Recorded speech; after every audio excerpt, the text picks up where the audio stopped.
નમસ્કાર દર્શક મિત્રો, હું છું વાહિદ મસદ. આપ નિહાળી રહ્યા છો હમ ટીવી ભરૂચ ન્યૂઝ. હવે નિહાળીશું આજના મુખ્ય સમાચારો. ભરૂચ જિલ્લાના હાંસોટ અને ઓલપાડ વચ્ચે વહેતી કીમ નદીમાં પાણીની આવક થતા બંને કાંઠે નદી વહેતી થઈ હતી, જેને લઈને હાંસોટના સાવલ ગામના ખેતરોમાં નદીના પાણી ભરાયા હતા. ભરૂચ જિલ્લામાં છેલ્લા 2 દિવસથી અનરાધાર વરસાદ જોવા મળી રહ્યો છે, જેના પગલે નદી નાળા છલકાઈ રહ્યા છે. જિલ્લામાં વિતેલા 24 કલાકમાં સરેરાશ 2 ઇંચ વરસાદ નોંધાયો હતો, ત્યારે વાલિયા અને નેત્રંગ પંથકમાં વરસેલા ધોધમાર વરસાદના પગલે કીમ નદીમાં નવા નીરની આવક થઈ છે. હાંસોટના સાહુલ ગામ નજીકથી પસાર થતી કીમ નદી 2 કાંઠે વહેતી જોવા મળી હતી. કીમ નદીના નીરનો ધસમસતો પ્રવાહ જોવા મળ્યો હતો. આ તરફ કીમ નદીના પુલ નીચે બનાવાયેલ સ્મશાનનો શેડ પણ નદીના પાણીમાં ગરકાવ થઈ ગયો હતો, તો બીજી તરફ બેસવા માટે મૂકવામાં આવેલ બાકડા પણ નદીના પાણીમાં જોવા મળ્યા હતા. નદી 2 કાંઠે વહેતી થતા આસપાસ આવેલા ખેતરોમાં પણ પાણી ફરી વળ્યા હતા. હજુ પણ જો નદીનું જળસ્તર વધે તો અંકલેશ્વરથી સુરતને જોડતા સ્ટેટ હાઈવે પર વડોલી ગામ નજીક માર્ગ પર વાહન વ્યવહાર પ્રભાવિત થયો હતો. ભરૂચમાં કરોડ રૂપિયાના ખર્ચે બનેલા આઇકોનિક રોડ પર પડેલા ખાડાઓને પૂરવા ફરી પાલિકા દ્વારા લાખો રૂપિયાનો ખર્ચ કરવામાં આવી રહ્યો છે. ભરૂચમાં વરસાદની સાથે જ નગરપાલિકાએ દર વર્ષની જેમ ખાડા પૂરવાના અભિયાનનો પ્રારંભ કર્યો છે. શહેરના આઇકોનિક રોડ સહિત મુખ્ય માર્ગો પર વરસાદના કારણે પડેલા ખાડાઓને પૂરવા માટે લાખો રૂપિયાનો ખર્ચ કરીને કાર્ય શરૂ કરવામાં આવ્યું છે. નગરપાલિકા દ્વારા દર વર્ષે રોડનું નવીનીકરણ અને સમારકામ કરવામાં આવે છે, પરંતુ વરસાદ શરૂ થતાં જ એ જ રસ્તાઓ ફરી ખસ્તાહાલ બની જતા હોવાથી આ અભિયાન જરૂરી બની જાય છે. આજના દિવસે શહેરના શક્તિ સર્કલથી ભૃગુ ઋષિ બ્રિજના નીચે આવેલા સર્વિસ રોડ ઉપર મોટા ખાડાઓને પૂરવાની કામગીરી હાથ ધરવામાં આવી હતી. આ અંગે ભરૂચ નગરપાલિકાના ચીફ ઓફિસર હરેશ અગ્રવાલે જણાવ્યું હતું કે વરસાદી માહોલ વચ્ચે લોકોને અગવડ ન પડે તે માટે ખાડાઓ પૂરવાની કામગીરી શરૂ કરવામાં આવી છે. આવનારા સમયમાં અન્ય વિસ્તારોમાં પણ આ પ્રકારની કામગીરી કરાશે. ભરૂચ નગરપાલિકા એરિયા અને જિલ્લામાં છેલ્લા લગભગ ઘણા સમયથી સતત વરસાદ ચાલુ છે.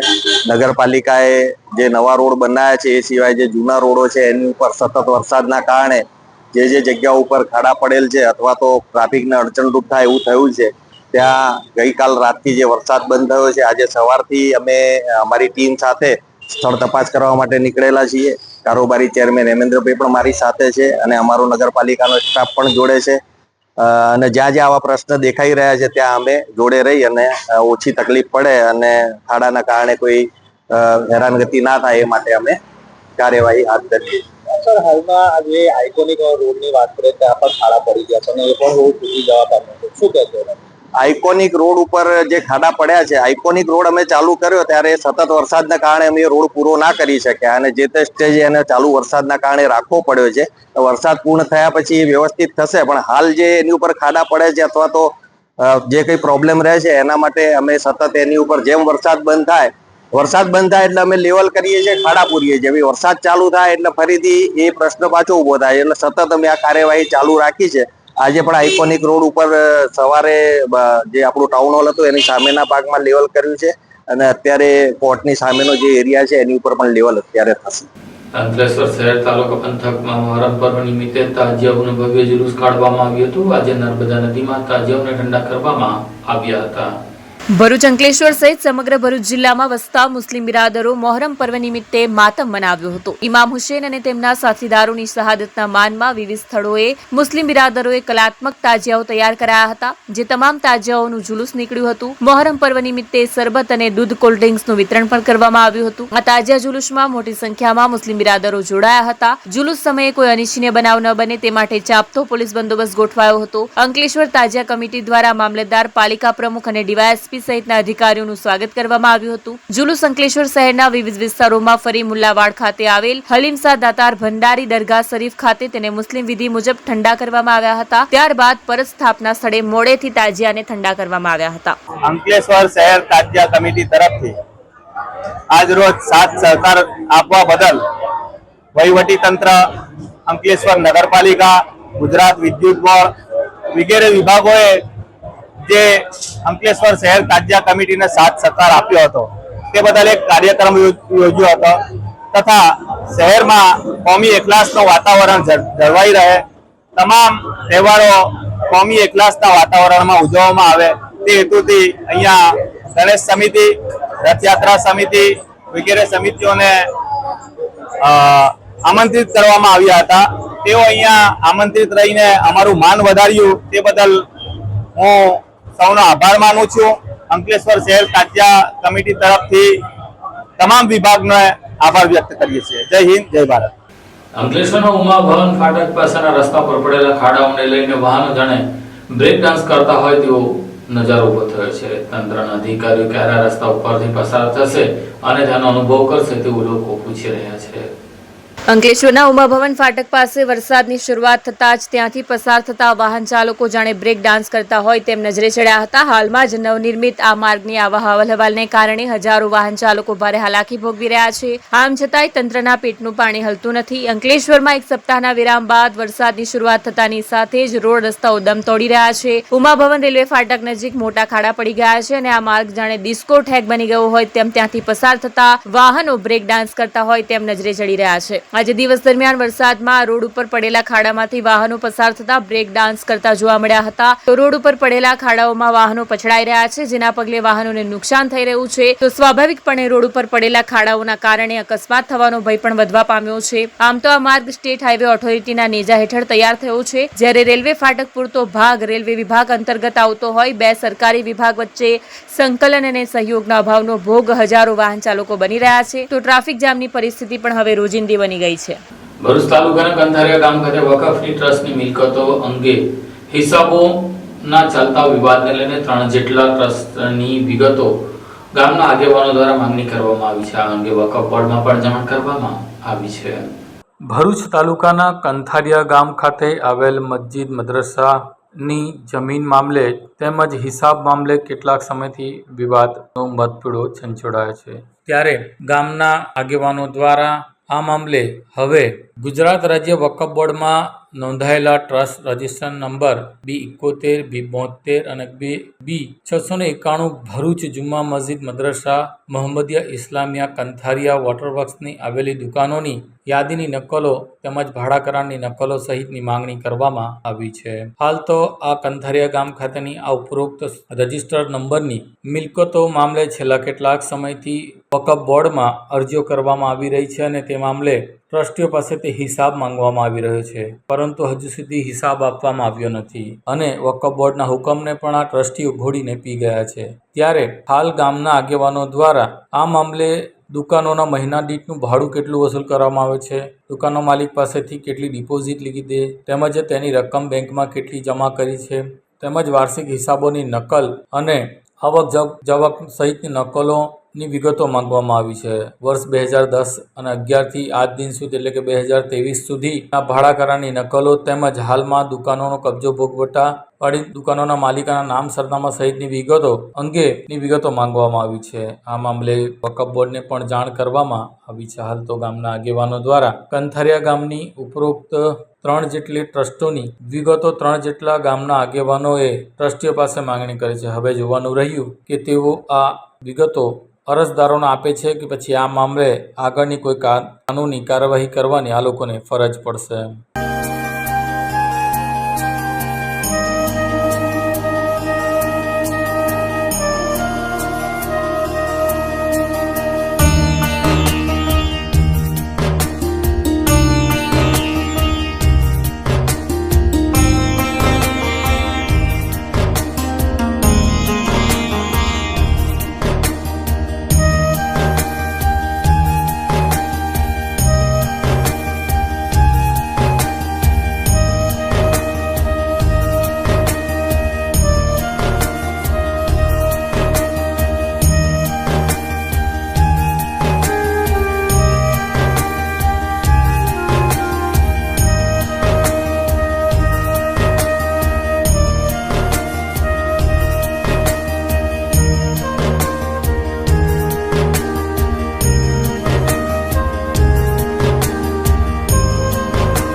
क्या आप अपनी ड्रीम जॉब सर्च कर रहे हैं? तो आपका वेट हुआ खत्म। हमारी कंपनी IICL में है कुछ amazing job openings. IICL are hiring PHP developer, Data Analytics, UI UX graphics designer, Node.js developer, WordPress developer. From all over Gujarat. तो देर किस बात की, अप्लाई करें अभी और बने हमारी डायनामिक टीम का हिस्सा। विजिट करें हमारी वेबसाइट www.iiclindia.com/career या मेल करें अपना रेज्यूमे iiclindia06@gmail.com पर। हमारी टीम में आपको मिलेगा एक इनोवेटिव और क्रिएटिव एनवायरनमेंट ताकि आपकी स्किल्स हमेशा अपडेटेड रहे। Freshers can also apply. Contact now on 7041542766.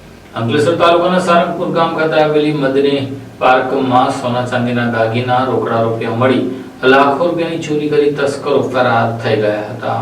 અંકલેશ્વરના સારંગપુર વિસ્તારમાં આવેલ મદની પાર્ક સોસાયટીમાં મલિક પરિવારના મકાનને તસ્કરોએ મોહરમની રાત્રિના નિશાન બનાવીને આશરે 5 લાખના મુદ્દામાલ પર હાથફેરો કરીને ફરાર થઈ ગયા હતા। અંકલેશ્વરના સારંગપુર વિસ્તારમાં ગઈકાલે એક ચોરીની ઘટના સામે આવી છે, જેમાં મદની પાર્ક સોસાયટીના મકાન નંબર A63માં રહેતા મુઝમ્મિર મલેકના ઘરને તસ્કરોએ નિશાન બનાવ્યું હતું। ઘટના સમયે મુઝમ્મિર મલેક તેમના પરિવાર સાથે ઘરમાં ઊંઘી રહ્યા હતા। તસ્કરોએ મકાનમાં પ્રવેશ કરી રોકડા રૂપિયા 20,000 અને સોના ચાંદીના દાગીના મળીને આશરે 5 લાખના મુદ્દામાલ પર હાથફેરો કરીને ફરાર થઈ ગયા હતા। ચોરીની જાણ થતાં જ મકાન માલિકે અંકલેશ્વર JDC પોલીસ મથકમાં ફરિયાદ નોંધાવવાની કાર્યવાહી શરૂ કરી છે। પોલીસે આ મામલે હવે આજુબાજુમાં રહેલ CCTV ફૂટેજ તેમજ અન્ય સ્ત્રોતોના આધારે આરોપીઓ સુધી પહોંચવા માટે ચક્રો કર્યા છે। જોકે અંકલેશ્વર શહેર અને તાલુકામાં વધતા જતા ચોરીના બનાવ હવે ચિંતાનો વિષય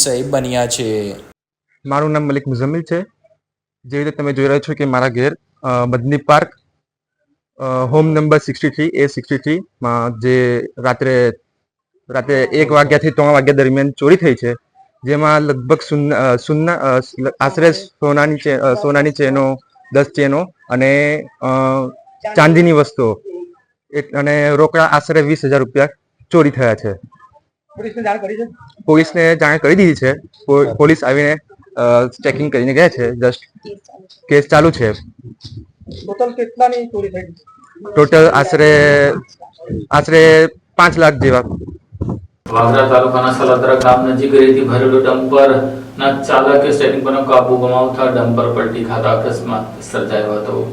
વાગરા તાલુકાના સલાદરા ગામ નજીક આવેલ પેટ્રોલ પંપ પાસે હાઈવા ડમ્પરને અકસ્માત નડ્યો હતો। ભરૂચ તરફથી રેતી ભરેલ એક Hyva dumper number GJ16 AW 4361 Vagra તરફ જઈ રહ્યું હતું। તે દરમિયાન ચાલકે સ્ટીયરિંગ પરનો કાબુ ગુમાવતા ડમ્પર રોડની સાઈડમાં પલટી ગયું હતું। જો કે સદનસીબે ચાલકનો આબાદ બચાવ થયો હતો। ઘટના સમયે સામેથી કોઈ વાહન આવતું ન હોવાથી મોટી દુર્ઘટના થતા અટકી હતી। ભરૂચ તાલુકાના જાડેશ્વર ગામની ગ્રામ પંચાયતની ચૂંટણીમાં ડેપ્યુટી સરપંચની ચૂંટણીમાં સિંદૂર પેનલના મહેશ નિજામા ડેપ્યુટી સરપંચ તરીકે ચૂંટાઈ આવ્યા હતા। ભરૂચના જાડેશ્વર ગ્રામ પંચાયત કચેરી ખાતે મદદનીશ તાલુકા વિકાસ અધિકારી રમેશ આહિરની ઉપસ્થિતિમાં ડેપ્યુટી સરપંચની ચૂંટણી પ્રક્રિયા હાથ ધરવામાં આવી હતી, જેમાં સિંદૂર પેનલના મહેશ નિઝામા અને કૃષ્ણા ચિરાગભાઈએ ઉમેદવારી નોંધાવી હતી। જે ચૂંટણી પ્રક્રિયામાં મહેશ નિઝામાને 13 વોટ મળ્યા હતા, જ્યારે કૃષ્ણા ચિરાગભાઈને 12 વોટ મળ્યા, જેથી 1 વોટથી મહેશ નિઝામા વિજેતા બનતા તેઓ ડેપ્યુટી સરપંચ તરીકે ચૂંટાયા હતા। સિંદૂર પેનલના મહેશ નિઝામા ડેપ્યુટી સરપંચ બનતા તેઓના ટેકેદારોએ તેઓને વધાવી લીધા હતા। કેટલા માટે કેવી રીતે? એમાં મારા 13 મત હતા અને સમૂહવાળી પાર્ટીના 12 મત હતા। જાડેશ્વર ગ્રામ પંચાયતમાં બહુ લાંબા સમય પછી ચૂંટણી યોજાય છે, કેવું માનો તમે? બસ હવે જે મારે અત્યારે જે તક મળી તે મારે જનતાના કામ માટે હું આજે એમનો જે કંઈ હશે બાકી વિકાસના તે પૂર્ણ કરીશું। રસાકસી વચ્ચે તમે ડેપ્યુટી સરપંચ બન્યા છો, કેવું લાગે છે? બસ હવે રસાકસીમાં હું મારી વિજય થયો જ છે। રસાકસીમાં આજે સિંધુ પેનલ આજે જાડેશ્વરમાં જે ડેપ્યુટી સરપંચની ચૂંટણી હતી એ બાબતમાં મારા જે 13 મત કર્યા એમના 12 હતા। એ બાબતમાં આજે અમારા જે અધિકારી તાલુકાના અધ્યક્ષ એના થકે આજે એમના આધારે એક અમારું ઇલેક્શન પૂરું થઈ ગયું। એ બાબતમાં જે કંઈ મારા પ્રજાએ જે મને લોકોએ જે મને ખૂબે જે મત આપ્યા છે એ બદલ હું જેટલો આભાર માનીશ એટલો ઓછો છે। જે એમના વિકાસ જે બાકી હશે, જે નવા કરવાના હશે તો રિયલી માથું મૂકીને એમના જે માંગ હશે પૂરી કરીશ। સિંદૂર પેનલના એ જ્યારે મારી એક નિશાન જોઈને જ્યાં લોકોએ મને ખૂબે ખૂબે મત આપ્યો છે એ આજે મારી જનતાને ને આજે મારી જે ભાઈઓ બહેનો મારા વડીલો જે મારા ખરી રીતે જો મને ખૂબે ખૂબે મત આપ્યો હોય હું બદલ હું આજે એમનો જેટલો આભાર માનું એટલો ઓછો છે ને આજે મારા મીડિયા ભાઈઓ કે મારા અધિકારીઓએ જે મને સાથ સરકાર આપ્યો હોય એ બદલ ખૂબ ખૂબ એમનો હું આભાર માનું છું. ભારત માતા કી જય. હું રમેશભાઈ ડી આહિર 88 અધિકારી અને મદદનીશ તાલુકા વિકાસ અધિકારી તાલુકા પંચાયત ભરૂચ આજરોજ તારીખ 7/7/2025ના રોજ ગ્રામ પંચાયત જાડેશ્વરના ઉપસરપંચની ચૂંટણીના કામે અમે 88 અધિકારી તરીકે ફરજ બજાવેલી છે, જેમાં 2 ઉમેદવાર હતા. મહેશભાઈ કાંતિભાઈ નિજામા અને બીજા ક્રિષ્ના ચિરાગ કુમાર કોહી. બંને ઉમેદવારના મતદાન થતાં સૌથી વધુ મત મહેશભાઈ કાંતિભાઈ નિજામાને મળતા તેઓ ગ્રામ પંચાયત જાડેશ્વરના ઉપસરપંચ તરીકે ચૂંટાયેલા જાહેર થયેલા છે. ભરૂચમાં શ્રી સંતોષી માતા યુવક મંડળ ટ્રસ્ટ દ્વારા ગાયત્રી નગર મિશ્ર શાળાના વિદ્યાર્થીઓને નોટબુક તેમજ વિદ્યાર્થીઓને સુકામેવાનું વિતરણ કરવામાં આવ્યું હતું. ભરૂચના શ્રી સંતોષી માતા યુવક મંડળ ટ્રસ્ટ અને અમિત પ્રજાપતિ દ્વારા આજરોજ લિંક રોડ ખાતે આવેલ નગર પ્રાથમિક શાળા સંચાલિત ગાયત્રી નગર મિશ્રના વિદ્યાર્થીઓને નોટબુકનું વિતરણ કરવામાં આવ્યું હતું. સાથે જ આવતીકાલથી શરૂ થતા અલુણા વ્રતને ધ્યાનમાં રાખી વિદ્યાર્થીનીઓને સૂકો મેવો તેમજ ફરારી વેફરનું વિતરણ કરવામાં આવ્યું હતું. આ પ્રસંગે શાળા પરિવાર તરફથી શ્રી સંતોષી માતા યુવક મંડળ ટ્રસ્ટના પ્રમુખ પરેશ લાડ અને અમિત પ્રજાપતિનું સન્માન કરવામાં આવ્યું. સદર કાર્યક્રમમાં શાળા પરિવાર અને શિક્ષકો ઉપસ્થિત રહ્યા હતા. શ્રી સંતોષી માતા યુવક મંડળ ટ્રસ્ટ દર વર્ષે ગૌરી વ્રત નિમિત્તે અમે ગાયત્રી સ્કૂલમાં અમે આવીએ છીએ. એમનું ડ્રાયફ્રૂટનું વિતરણ હોય. આ વખતે અમે ભવ્ય શોરૂમના માલિક અમિતભાઈ સાથે જોડાઈને નોટબુકનું વિતરણ પણ કર્યું છે. આજે દર વર્ષે અમે સંતોષી માતા યુવક મંડળ ટ્રસ્ટ દર વર્ષે કંઈક છત્રી હોય, રેનકોટ હોય, નવા કાર્યક્રમો કરતા જ આવ્યા છે. મંદિરને લગતા આખા વર્ષમાં રથયાત્રા હોય તો અમે સૂકી ભાજીનું વિતરણ કરીએ છીએ, નવરાત્રિનું આયોજન કરીએ છીએ. આવા અવનવા કાર્યક્રમો મંદિરના ટ્રસ્ટના નેજા હેઠળ અમારા મંદિર થકી અમે સંપૂર્ણ આ કાર્ય કરતા હોઈએ છીએ અને અમને આમાં ખુશી મળે છે. અમને દર વર્ષે કંઈક ને કંઈક નવું કરવાની ઈચ્છા પ્રેરિત થતી હોય. જેમ અમિતભાઈ આ વખતે અમને સપોર્ટ કરીને નોટ વિતરણમાં અમને સહાય કરી, એમનો પણ આ તબક્કે અમે ખૂબ ખૂબ આભાર વ્યક્ત કરીએ છીએ અને તમામ સ્કૂલના ટીચર્સ અને તમામ વિદ્યાર્થીઓને અમે આવનારું વર્ષ સારું જાય, સુખી રહે એવી અમારા મંદિર તરફથી, માતાજી તરફથી અમને પ્રાર્થના કરીએ છીએ. અંકલેશ્વર તાલુકાના ગડખોલ ગામ ખાતે ધરતી આંબા જનજાતિ ઉત્કર્ષ કેમ્પનું આયોજન કરવામાં આવ્યું હતું. અંકલેશ્વર તાલુકાના ગડખોલ ગામ ખાતે ધરતી આંબા જનજાતીય ઉત્કર્ષ કેમ્પનું આયોજન કરવામાં આવ્યું હતું. મામલતદાર કરણસિંહ રાજપૂતની અધ્યક્ષતા હેઠળ યોજાયેલ કેમ્પમાં આસપાસના 10 જેટલા ગામોના લાભાર્થીઓએ સરકારની વિવિધ યોજનાઓનો સ્થળો પર જ લાભ લીધો હતો. વડાપ્રધાન નરેન્દ્ર મોદી દ્વારા આદિજાતિ સમુદાયના લોકોને પાયાની માળખાકીય તથા વ્યક્તિલક્ષી યોજનાઓના લાભો ઘર બેઠા મળી રહે તે માટે દેશ અને રાજ્યવ્યાપી ધરતી આંબા જનજાતીય ઉત્કર્ષ અભિયાન શરૂ કરાયું છે, જે અંતર્ગત અંકલેશ્વર તાલુકાના ગામોમાં કેમ્પ યોજાઈ રહ્યા છે. ત્યારે આજરોજ અંકલેશ્વરના ગડખોલ ગામ ખાતે મામલતદાર કરણસિંહ રાજપૂતની અધ્યક્ષતા હેઠળ ધરતી આંબા જનજાતીય ઉત્કર્ષ કેમ્પનું આયોજન કરવામાં આવ્યું હતું. આ કેમ્પમાં ગડખોલ સહિત આસપાસના 10 થી વધુ ગામ લોકોએ કેન્દ્ર અને રાજ્ય સરકારની વિવિધ કલ્યાણકારી યોજનાઓનો સ્થળ ઉપર જ લાભ લીધો હતો. આ યોજાયેલ કેમ્પમાં આજુબાજુના ગ્રામજનોએ જાતિના દાખલા, આધાર કાર્ડ, કિસાન સન્માન નિધિ યોજના, પોષણ વાટિકા, માતૃવંદના, રેશન કાર્ડને લગતી કામગીરી, ગંગા સ્વરૂપ યોજના સહિતની વિવિધ યોજનાઓના લાભો લીધા હતા. આ પ્રસંગે સરકારના વિવિધ વિભાગોના કર્મચારીઓ અને તલાટીઓ સહિત મોટી સંખ્યામાં ગ્રામજનો પણ હાજર રહ્યા હતા. સૌને નમસ્કાર. આજ રોજ અંકલેશ્વર તાલુકાના ગડખોલ મુકામે ભારત સરકાર અને ગુજરાત સરકાર દ્વારા વિવિધ યોજનાઓનો જે લાભ ગામડામાં આપે છે તેનું આજે એક જ સ્થળે 10 થી 12 જેટલા ગામોનું સંકલન ક્લસ્ટર બનાવી એક જ જગ્યાએ ધરતી આંબા જનજાતીય ગ્રામ ઉત્કર્ષ અભિયાન અંતર્ગત કાર્યક્રમ શરૂ કરવામાં આવેલ છે. આ કાર્યક્રમમાં આજુબાજુના જે 10 થી 12 જેટલા ગામો છે તેમાં ભારત સરકાર અને ગુજરાત સરકાર દ્વારા જે યોજનાઓ ચાલે છે તેમાં સંપૂર્ણ 100% લાભ મળે અને આજે જેટલા ગામો નક્કી કરવામાં આવેલ છે એ તમામ ગામોને આજે સ્થળ પર જ લાભ આપવામાં આવશે. આપના માધ્યમથી જણાવું છું કે આ કાર્યક્રમ અંતર્ગત ભારત સરકાર અને ગુજરાત સરકાર દ્વારા જે કંઈ યોજનાઓ ચાલે છે એમાં 100% લાભ મેળવો એવી મારી તમામ લાભાર્થીઓને નમ્ર વિનંતી છે. આ સાથે આમ ટીવી ભરૂચના સમાચાર પૂર્ણ થાય છે. આવતીકાલે ફરી મળીશું. ત્યાં સુધી રજા આપશો. નમસ્કાર.